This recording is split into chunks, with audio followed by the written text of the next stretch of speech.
Welcome to Church Online. My name is Josh. I'm the lead pastor of Hill City Church. A few things before we jump into our teaching for today. The first is we want to connect with you. No matter how you found us online, we want to get to know you further. And one of the best ways to do that is by filling out one of our online Connect cards. Not only is it a great way to get on our email list so that you stay up to date with all the most recent information from our church, it's also a great way to get in touch with us. So you can put prayer requests on there, and we pray through those every single week as a pastoral team. You can sign up for serving. You can even sign up for a life group on there.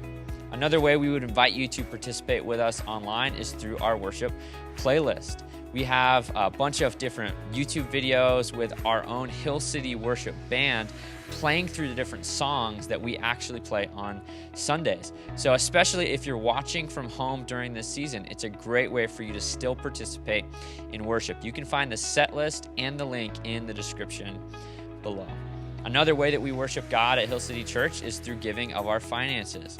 We always say we give because God gave, and the generosity we show is in response to the generosity we've received from God in the gospel. You can find out more information about giving at hillcityboise.org/give, and we just want to thank you for all of you who have been so generous and even switching to online giving and recurring donations in this season.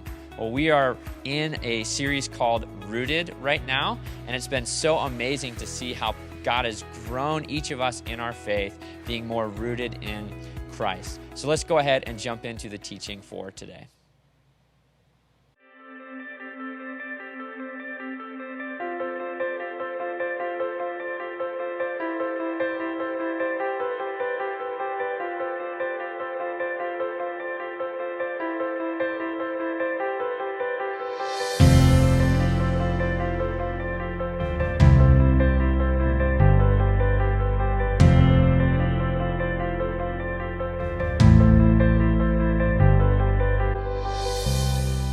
Welcome once again to our teaching series, Rooted. The question of today is, how can I make the most of my life, part 2. And this is such an important question for us in our lives that we actually are taking 2 weeks to answer this question. And really, when you ask a question, when you say, how can I make the most of something, it's a question about investment. And we all know that when it comes to finances, you want to make a good financial investment. But today we're going to be using these dollar bills not actually to represent money. Next week we're talking about money. We're going to use these dollar bills to represent your life. And so that's not just your possessions, because we know a human being is much more than just what they own or their dollar amount.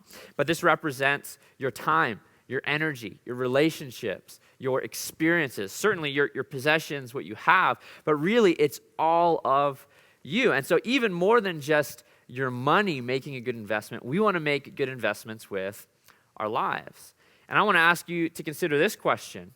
Have you ever made a bad investment with your life, where you got done with something and you felt like that was a complete waste of my life and I'll never get those hours back? I think about years ago, before word processors like Microsoft Word had the autosave feature on it. A number of times in junior high and high school, I was working on a class assignment, and I was, working hard, and I put my sources in and the bibliography and all that sort of stuff, hours and hours of work, but I hadn't hit the save button yet.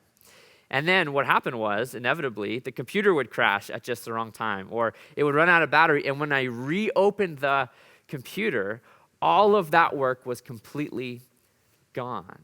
And there's that sinking feeling. Have you ever had that feeling? Where there's that sinking feeling where you feel like, I just wasted my life. The reality is, it's not just in an unsaved Word document that we can experience that feeling. Maybe for you, you've gotten out of a bad relationship before, and you felt like the years that you spent, or the time, or the money, or the energy you spent on that person, that was maybe a waste of your life. Maybe you've been in a job before that it was the wrong career path or kind of a dead end for you. And every day you went to work, you felt like at the end of the day, man, I'm wasting my life in this situation. But for so many people in the world, we only realize that something was a bad investment after the fact. And many people will get to the end of their lives, their last few years on earth, and they'll look back over their time on planet Earth and they'll think, did I make the most of my life? I'm not so sure that I did. But that sinking feeling, you don't have to feel at the end of your life. It's totally avoidable. In fact, Jake answered that question last week. How do you make the most of your life? In part one, it's by giving it away. Make the most of your life by giving it away. And what that means is we actually invest our life in things that last. And the two things that last into eternity are God and people. And so we spend our lives worshiping God, and we spend our lives serving people and caring for people. And so we want to serve one another. But the reality is, for most people in this world, that makes no sense. You know, if you were to give your life and help your neighbor and serve someone, if you're giving your life away, what happens is, people would say that's a bad investment. You will be left with less at the end of the day. I want to remind you of a quote you might be familiar with from Jim Elliot. Jim Elliot was a missionary to Ecuador who actually would give the ultimate price of giving his life away. He died on the mission field. And this is what he says. He says, "He is no fool who gives what he cannot keep to gain that which he cannot lose." It's a beautiful reminder of the words of Jesus, where Jesus in the Gospels said that what does it profit a man to gain the whole world, yet forfeit his soul? It's actually by giving our lives away that we actually gain the kingdom of heaven. And so we want to live for the eternal things. We don't want to spend our lives selfishly. We don't want to live for things that ultimately will fade away. We want to invest our lives in things that will last into the age to come. And two action steps last week we looked at was simply serving is a great way to do this. Signing up to serve at Hill City Church. We have a brand new serving page, hillcityboise.org/serve. So you can sign up. You can look at all the different areas we have to serve on there. And even if there's an area you want to serve that's not listed on our website, we want to find a way for you to serve. And I would just challenge you. If last week you had that in the back of your mind, maybe I should serve. Maybe I should sign up. This week, do it. Sign up to serve. Don't just let it be something you think about. Allow it to be something that you actually do. And then another great resource is hillcityboise.org/merge. We are going through a church merger right now. We've moved from the discernment phase to the transition phase with merging with Capital City Christian Church. And what that means is actual work is starting to get done. We're going to have a renovation process on the new building. We're going to be raising funds. We're going to be organizing. We're going to need to move all of our stuff at a certain point. And if you want to sign up to serve at any of those different ways, you can just click the volunteer button at the bottom of the merger page. And so those are two great ways for you to serve and love one another within our church. But today what we're talking about is we're going one level deeper when it comes to giving your life away. Because often our first response is we'll give our lives away to people we know. We'll serve one another in the church. But sometimes it stops there. We have boundaries and limits on who exactly we will serve. But today we're going to be looking at how we can actually serve the kinds of people that won't necessarily serve us back. How we can serve truly selflessly. And how we can be like Jesus, who is known as a friend of tax collectors and sinners, because Jesus cares just as much about who you serve as how you serve. And we're going to be looking at one of these great teachings of Jesus from Luke chapter 14, starting in verse 1. One Sabbath, when he went to dine at the house of a ruler of the Pharisees, they were watching him carefully. And behold, there was a man before him who had dropsy. And Jesus responded to the lawyers and Pharisees, saying, "Is it lawful to heal on the Sabbath or not?" But they remained silent. And then he took him and healed him and sent him away. And he said to them, "Which of you, having a son or an ox that has fallen into a well on a Sabbath day, will not immediately pull him out?" And they could not reply to these things. So I just want to set the scene a little bit more vividly for you before we continue through our text, because the rest of our text is going to take place in the conversations that follow this healing that Jesus does with a man with dropsy, or today it's called edema, and it's this idea of a swelling in your different joints and your legs. It could be even around your torso, and it could be a lethal, a fatal kind of disease. And so we have this setting here. The first thing you need to know is where it takes place. This is at a Pharisee's house. At a Pharisee's house. And the Pharisees was a specific group of religious elites among the Jews. They were very committed to the Torah, the Old Testament law. They believed that you were saved by rule following. You were saved by how well you kept the Torah. And what this led to, though, is it led to an incredible amount of self-righteousness, where they thought they were better than everyone else, and judgmentalism, where they belittled others who didn't follow the law as well as them. And they were very legalistic, so they didn't just follow the rules in the Bible, they followed rules upon rules upon rules. They were making up additional rules for people to follow. And then ultimately what it led to is one of Jesus's harshest critiques of the Pharisees. They kind of play the role of his religious opponents when Jesus is doing ministry, is he calls them hypocrites time and time and time again. And that's because they might follow some rules really well, but their hearts are actually very far from God. And so this setting is they're at a Pharisee's house, and the Pharisees are watching Jesus carefully, which leads us to believe this isn't just a nice, happy meal. They're actually inviting Jesus over, maybe for the purpose of rebuking Jesus, of catching Jesus in error. It's that moment where anything Jesus says can and will be used against him by these Pharisees. And in the Gospel of Luke, this is actually the third time we see Jesus dining with a Pharisee. The first time in Luke 7, it didn't go so well, where a sinful woman, anointed Jesus' feet, and it caused this big controversy because he allowed this sinful woman to touch his feet.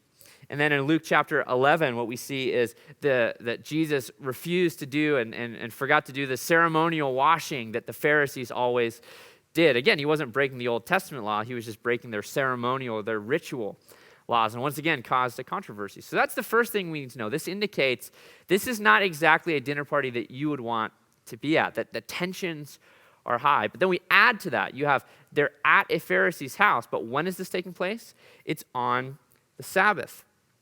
At a Pharisee's house on the Sabbath. If you know anything about Jesus, this specific law, this Sabbath law, which, to be honest, is in the Ten Commandments, okay? So it's an important one of God's commands from the Torah.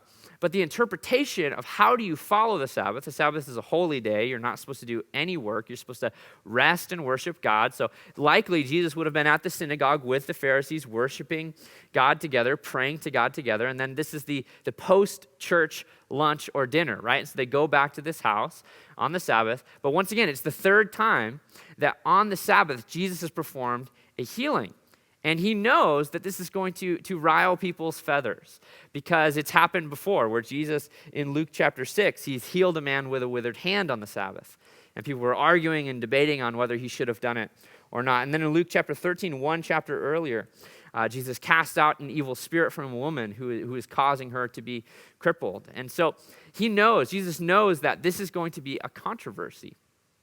But the sad part of it is Jesus asked them this question, is it lawful to heal on the Sabbath? And they're silent. The Pharisees are silent. The reason they're silent is because there actually is not a law in the Old Testament. You can't find one that says, do not heal on the Sabbath. There's laws about don't work on the Sabbath, don't do these kind of things.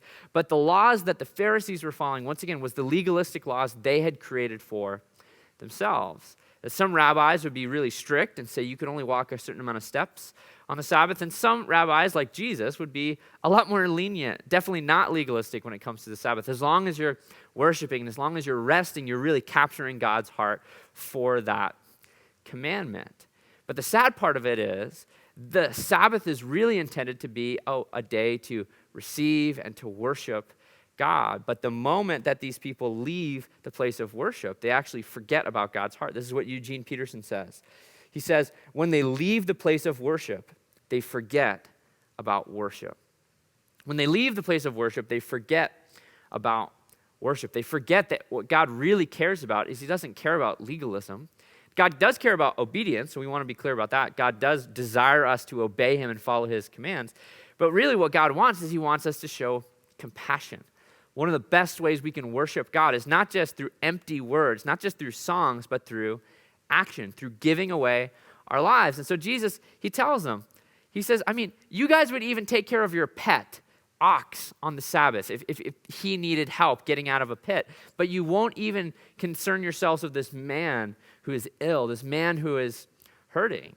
And another time Jesus says, what's right to do? Is it okay to do evil or to do good on the Sabbath? And it's obvious that when you have an opportunity to do good and to show compassion, that we can understand that God loves us to do that, even beyond following some of these legalistic kinds of rules. And so this equation ultimately leads a Pharisee's house on the Sabbath equals an awkward dinner party. This is an incredibly awkward dinner party that maybe you can get that sense as we look at this story and hear these conversations. It's about to get a whole lot more awkward.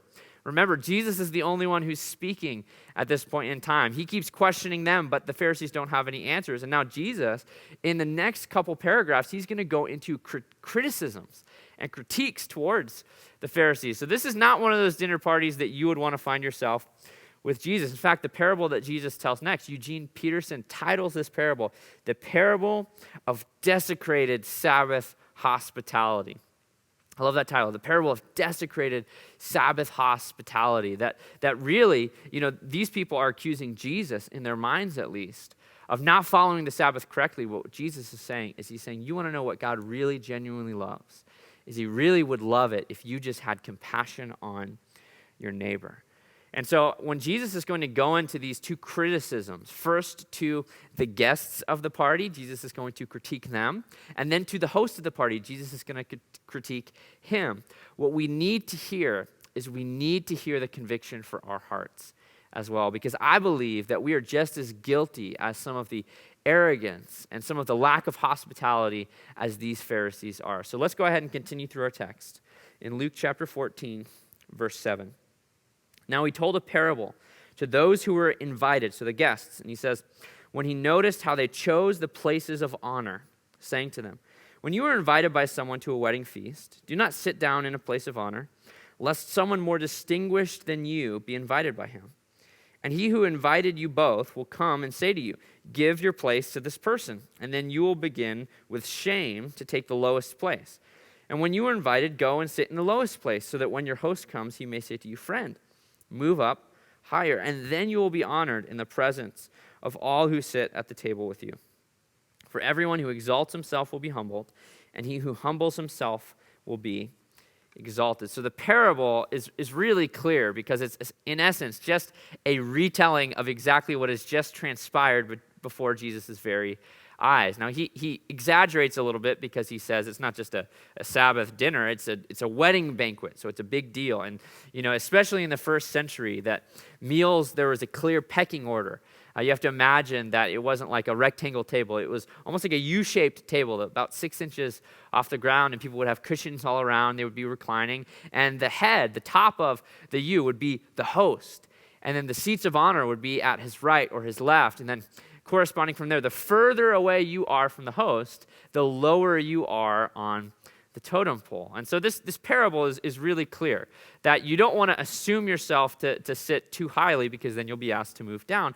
But if you sit lower down, you might be invited to sit higher up. And the punchline, once again, is very clear. Jesus says at the end, whoever humbles himself will be exalted, whoever exalts himself will be humbled. And that is a kind of a keystone teaching from Jesus. He says that all the time. And other teachings like it, like the first will be last and the last will be first, that God's kingdom economy works different than ours. See, we live in America. We live in this hyper-individualistic, competitive society where you are taught from a young age you need to fight for your position, but that's not how it works in the way of Jesus. We need to humble ourselves and allow ourselves to be exalted. So it leads us to ask this very important question. Where do you seat yourself? Where do you seat yourself? Now, more than just a dinner table, okay? Using the metaphor maybe of a dinner table, where do you seat yourself? In the parking lot, what parking spot do you assume that you should take? In the grocery store, when you're in line, do you let the other person go first or yourself? At your job, do you assume that you are the one who deserves the raise, that you are the one who deserves the promotion? In your marriage, are you the one who is always expecting your spouse to meet your needs and to serve you? Even in simple ways, like in a conversation, are you someone who takes a genuine interest in others and you're asking the questions and you're listening? Or are you someone who's always cutting someone off, who you are always having to be the star of the conversation? See, where do you seat yourself? This is another way of saying, how do you view yourself in comparison to others? Are you someone who embodies that Christ-like value of humility? See, the Pharisees, like us, so many of the times, they loved the best seat in the house. This is one of the woes that Jesus speaks against them in Luke chapter 11, verse 43. He says, "Woe to you, Pharisees, for you love the best seat in the synagogues and greetings in the marketplaces." So the Pharisees love the best seat in the house, and we're no different. We want to get front row seats. We want to have the best seat in the house. But the reality is, here's the point for us. We can't see the needs of others when we are too busy looking at ourselves. See, we can't see the needs of others when we're too busy looking at ourselves. And that's what happens to the Pharisees. They don't even see the needs of this man with dropsy. They don't even see the needs of this man who's ill, potentially even terminally ill. And Jesus sees him right away, right? He might be one of the many who's in the crowd. So you have to picture when Jesus goes anywhere by this point in his ministry, there's crowds following behind him. So people in the courtyard, even people busting through the door sometimes at some of these private dinners. And Jesus notices the man who's in a lowly position. He notices the man who himself is in a humble position, maybe even a humiliating position. People would have assumed that maybe God was cursing him because he had this chronic illness. And Jesus sees him, and he actually cares for him, and he meets his needs. But the Pharisees don't see it. They are blind. And that's what pride does. It blinds you to the needs of others because all you can see is yourself when you're fighting for your own position. We see a very similar teaching in Luke chapter 10, the story of the Good Samaritan. We won't read the whole thing. Perhaps you know it, but you can read it later on your own. Luke chapter 10, the parable of the Good Samaritan. What happens is there's a man who is walking down the road, and he gets beaten up by robbers. And we see these three different mindsets from different characters in the story. And these robbers is again, to look at your life in dollar bills, is they take from him. They take from him. They beat him, they strip him, they leave him dead and bloody, and they take all of his stuff from him. So this man has nothing anymore. In fact, if no one does anything, he will die. And they embody the first mindset, and that's this. A mindset of hate is what's yours is mine. What's yours is mine. And you feel the need that your needs are so much greater than others that you'll take from them. You'll use other people. You'll objectivize other people. And so what happens is we all know that that's the wrong attitude, right? Even people outside of the church, they know you shouldn't steal, you shouldn't hit, you shouldn't have this, what's yours is mine. And yet that doesn't prevent many people in our world from embodying that attitude. Many people see other humans as a means to an end, using people, taking from people to get what they want. And we definitely shouldn't have that first mindset of hate. But then what happens in the story of the Good Samaritan is this man still dead and bloodied on the side of the road. And you have two religious guys. You have a priest and a Levite, and they both walk by, and they have an opportunity to help. But instead of helping the man, they cross over to the other side of the road and they avoid him. And they don't add to his injuries, but they certainly don't help him. And so they show us the second mindset, and that is apathy. Apathy says, what's mine is mine. So this is what the priest and the Levite are thinking. They're thinking, maybe they even have that inclination. I want to help, but then if I help you, I'll have one less dollar. If I spend my time helping you, I'll be late for my next appointment. If I take the energy to help you, I'll be tired and I won't have the energy that I need later. And so what they say is, what's mine is mine. That's an apathetic mindset. And for so many people, we live in this apathetic mindset. And we're comfortable saying, well, we're not adding more evil to the world. But here's the thing. You're not solving it either.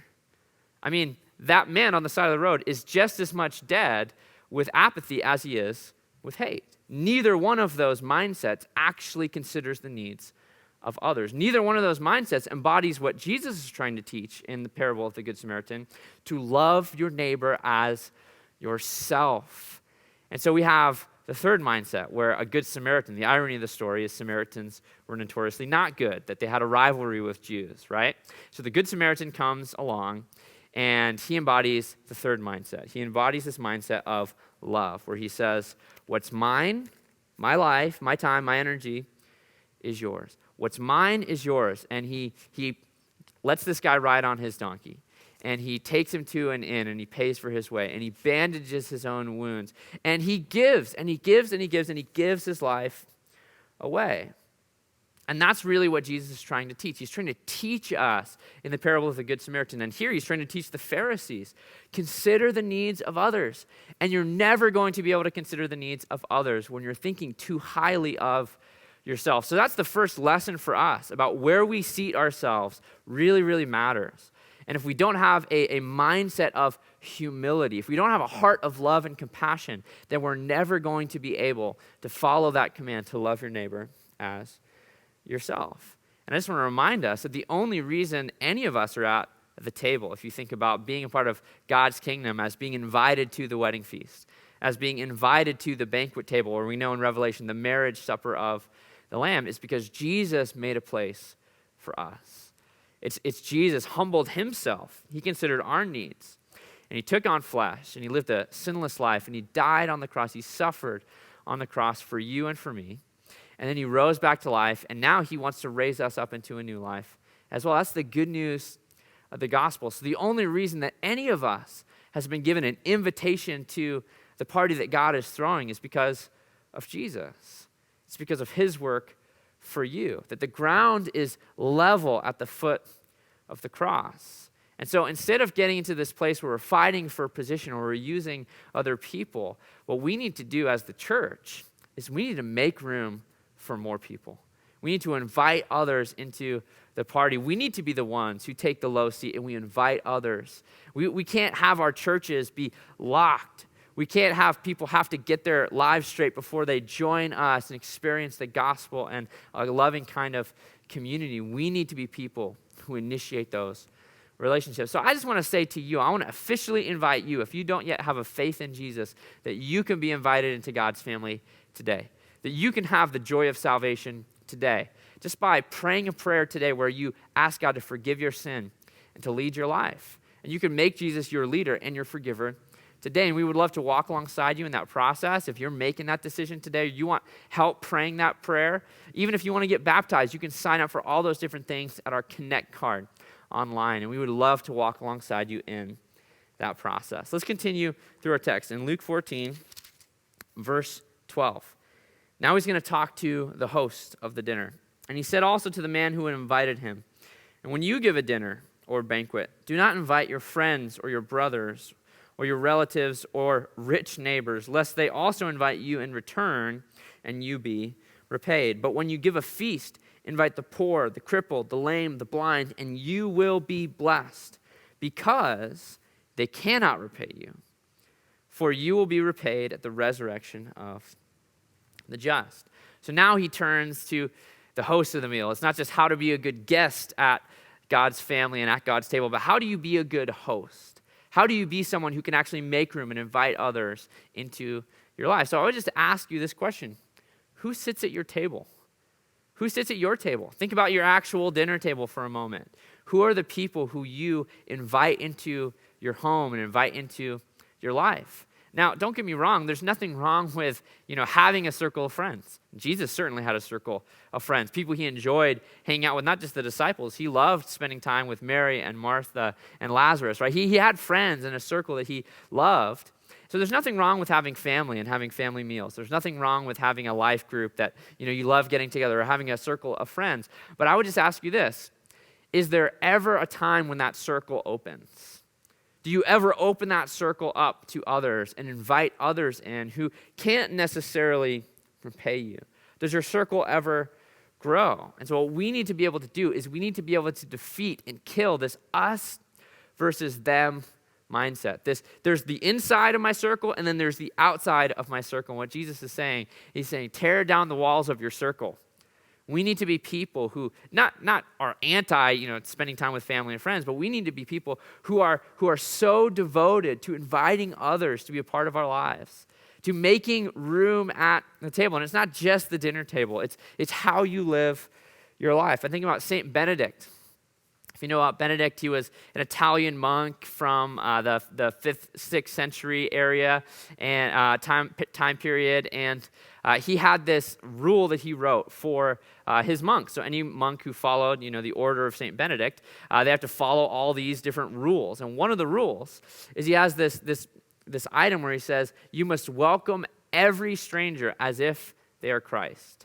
And so that's one of the things Benedictine monks are notorious for. They're notorious for hospitality. And I've actually stayed at a Benedictine monastery. There's one here nearby in Idaho, and I stayed there, and I can just tell you, they actually live that out. They are hospitable, regardless of whether they know you or not. And I would say that's really not just something that you need to embody if you're a Benedictine monk. That's something every follower of Jesus should embody. In Matthew 25, what Jesus says, he says, whenever you've given food or water or clothes, whenever you've visited, whenever you've extended that hand to one of the least of these, you've actually done it to me. To me. And so when you give your life to others, especially others who are in lowly positions, what you're doing is you're actually doing that for Jesus. So here's our main point for today. Give your life to those who can't repay you. Give your life to those who can't repay you. So part one, how do we make the most of our lives? Well, we give our life away. But who do we give our lives to? Not just one another. Certainly we should do that to one another.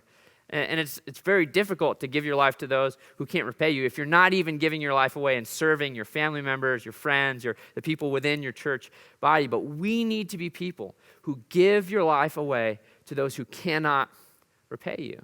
Because so often what we do is, we give each other parts of our lives. So, you give someone a ride, but you just assume somewhere down the road, they'll give me a ride back.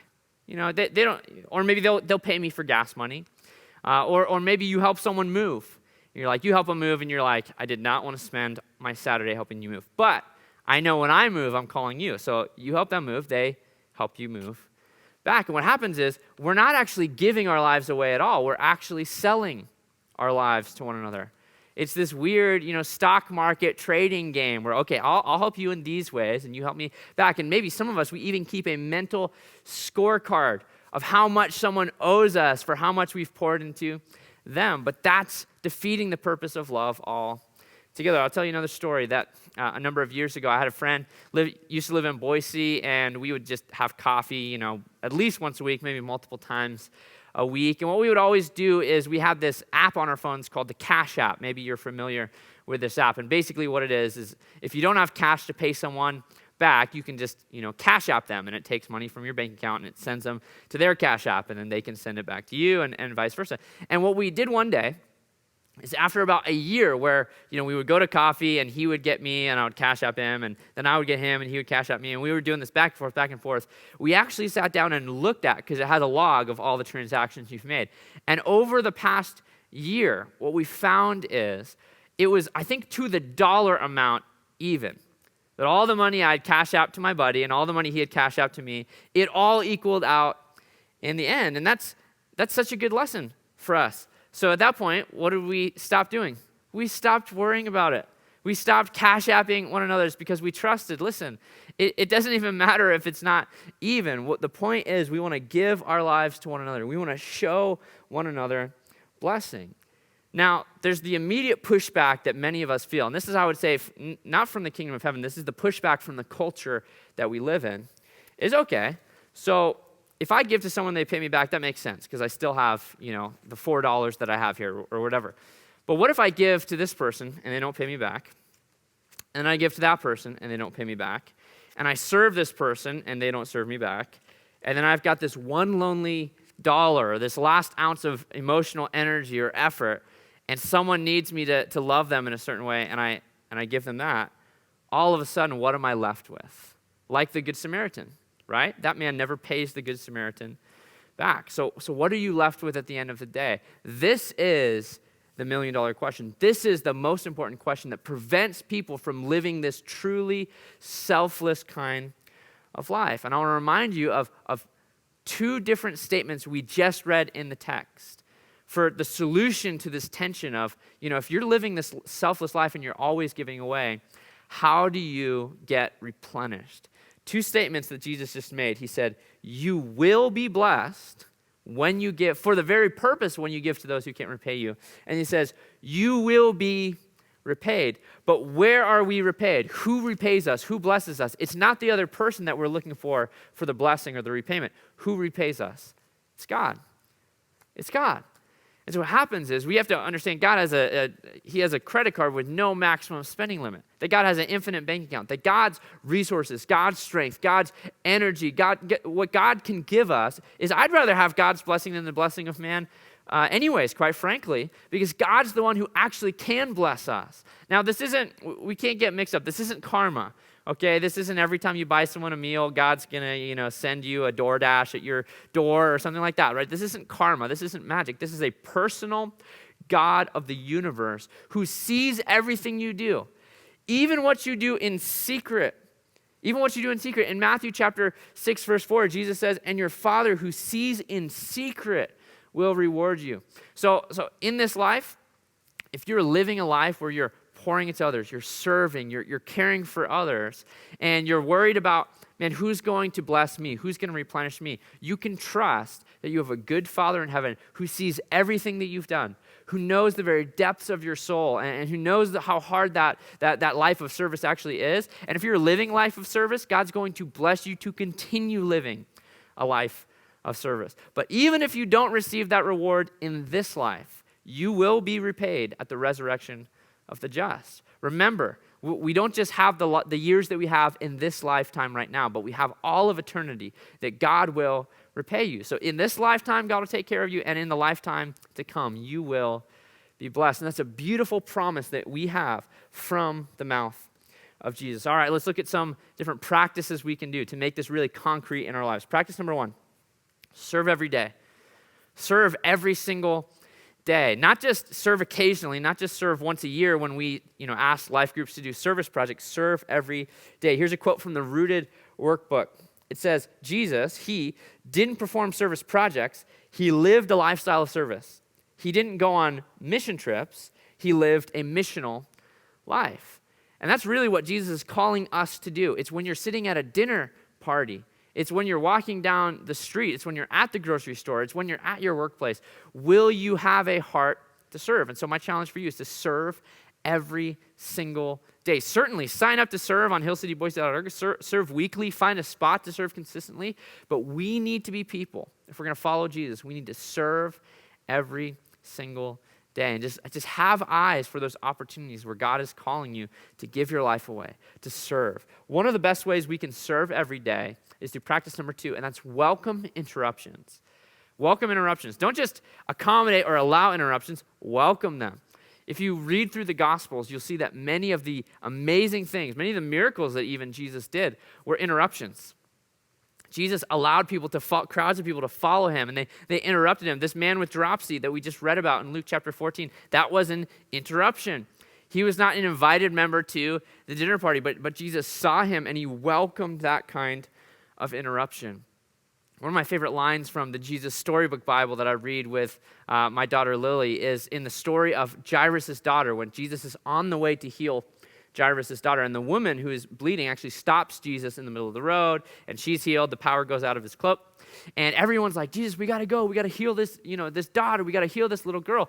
And Jesus stops, and the line in the Jesus Storybook Bible says, Jesus always had time. We're so much in a rush that we may not even realize we're not living a life of service because we're working really hard and we're really tired.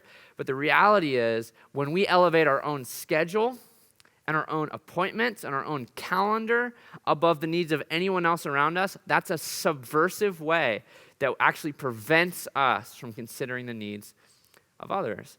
And so welcome interruptions. Welcome interruptions when they come to you, because those interruptions may be opportunities the Holy Spirit is giving you to give your life away. The third practice is look for the lonely. Look for the lonely. Look for the people who don't have others around them to meet their needs. That's how it goes, isn't it? That those who really need to be invited to these dinners that the Pharisee is hosting, those aren't the ones who are getting invited. The Pharisee is inviting other Pharisees, other religious elites. He's inviting rich neighbors because they might host a meal and invite him, and that they might pay a lot of money and have a good meal, at their meal, right? And so we so often, again, it's not wrong to have, family dinners or friends or any of that sort of stuff, but we need to have eyes for people who are all alone. In a worship gathering, do you look for the person who's sitting by themselves, and do you reach out to them in conversation? We have a great opportunity coming up with this church merger with Capital City Christian Church to be ones who initiate relationship, to be ones who invite people first over to our houses, to open up those closed circles of friends and invite others into the community that God has for us. I mean, we live in a day and age right now where we have a loneliness epidemic, where people just don't have others. But the reality is, what people really need is beyond even their physical needs of food and clothing and shelter. Those are certainly important things. But we're not talking about just being someone who always gives $1 to a homeless person who's at a corner. What I'm talking about is I'm talking about being someone who actually initiates relationship. It's one of the core human needs that people have, is they need relationships with others. It's not good for man to be alone. And so would you be someone who has eyes for the lonely, and you look for those people and you initiate relationship with them? And the last practice today is make room at your table. Make room at your table. Open up that circle. See, service projects are great. I'm not slamming service projects, but we need to understand that people aren't projects. That caring for others, that even if someone is less fortunate than you are, someone is poor, someone is physically in need, whatever, that people aren't projects. This isn't just, we can so easily have a false humility where, you look at someone as lower than yourself and you kind of like being the one who has the upper hand. And so you'll give them a few bucks or you'll do something nice for them, but if they stay in their place and you stay in yours. This is about recognizing that the cross is meant to equal the playing field. And you make room at the table. And at the table, I love that beautiful picture of a dinner table, because at the dinner table, all seats are the same height.